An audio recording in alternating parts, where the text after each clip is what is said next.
So glad to see you.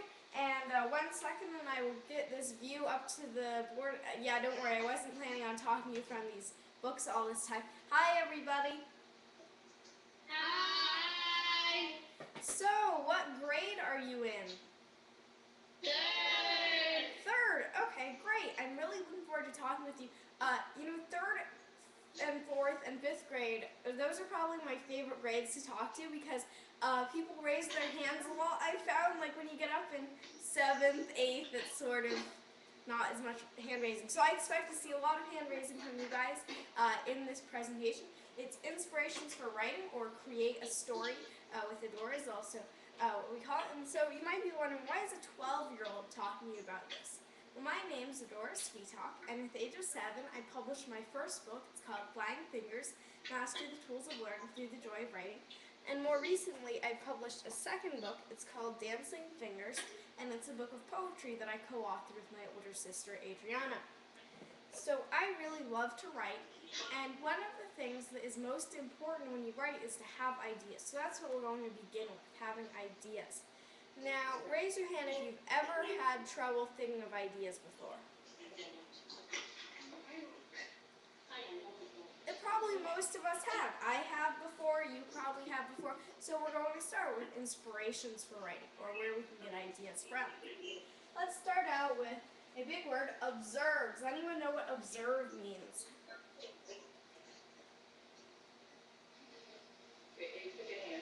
Oh, I'm sorry. Emily said, what's observe mean? That means to see what you're doing or observe how you super stuff. Speak loudly, and that's the microphone. Observe means like if you see somebody doing something and you observe what they're doing. Yeah, observing is sort of seeing what somebody's doing.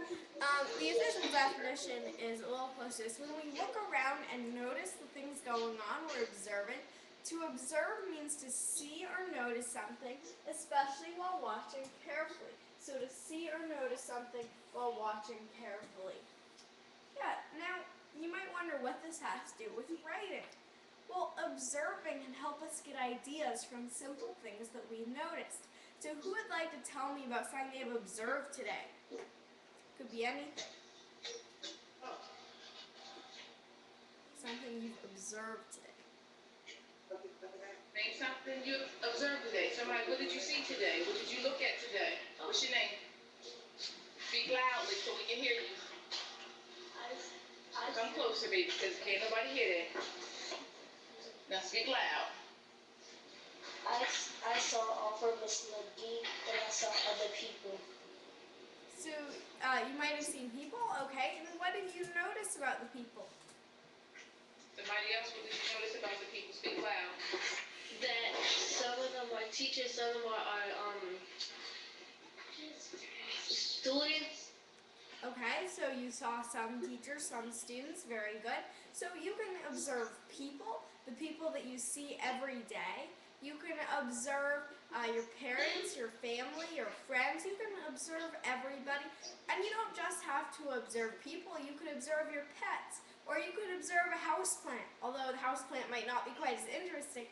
But you can observe pretty much anything and come up with a story idea about it. So for instance, let's say you see someone who has a really interesting scarf, and it's a scarf with all kinds of different colors on it. So maybe you're observing the person and you start observing the scarf.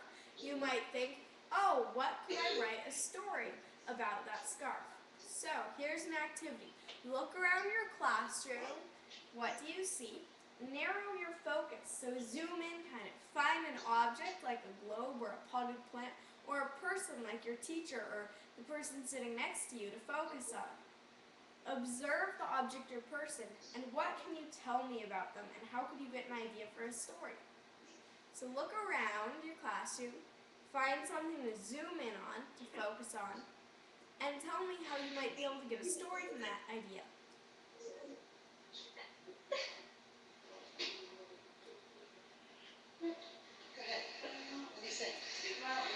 Like, I see somebody like just standing there. You could just write a story about a girl just looking around with nothing to do, and then you find something to do.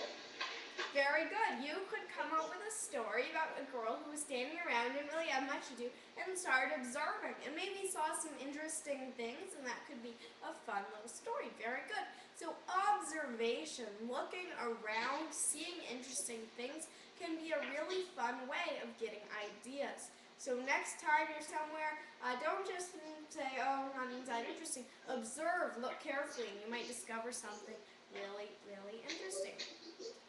Ask questions. Has anyone ever heard the saying, curiosity killed the cat?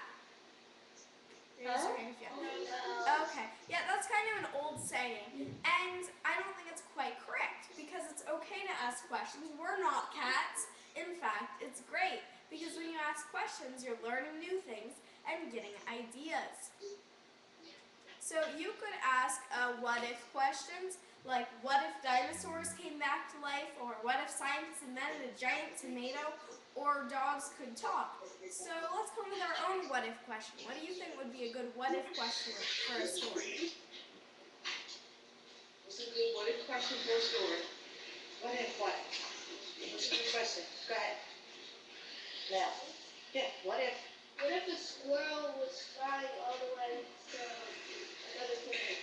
What if squirrels could fly all the way to another planet? That is an amazing idea. Yeah, I will put that on it. Squirrels fly to another planet.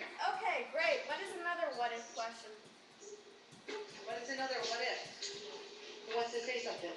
You always say. Go ahead, nice and loud. Go ahead. Hurry up, hurry up. What if? What if a dog can talk to people? I think they already do, right? Like dogs touch people. Although I see maybe that you were thinking about dogs. Let's think of another one, maybe something that isn't already happening. Go ahead. What if fish could walk? Fish could walk. Nice. Okay. What if the chicken? All fish could walk. How about this? What if all fish could walk? And let's think of one more. Challenge. How about it has nothing to do with animals?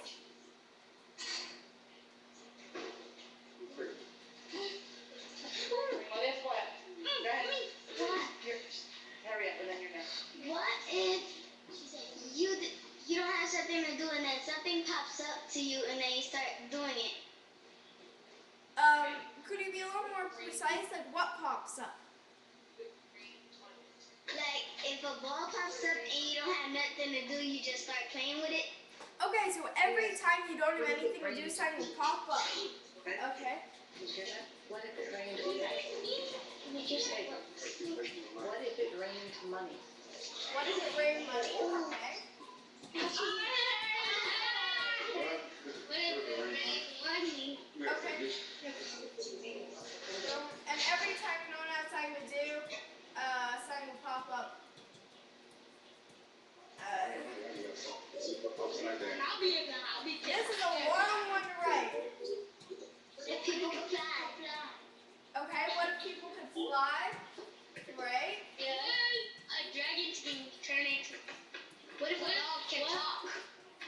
They have that. Yeah. What if a dinosaur could just come in a classroom and make a say? What if you don't know someone's language? Like it could just pop up to your head and you can learn it?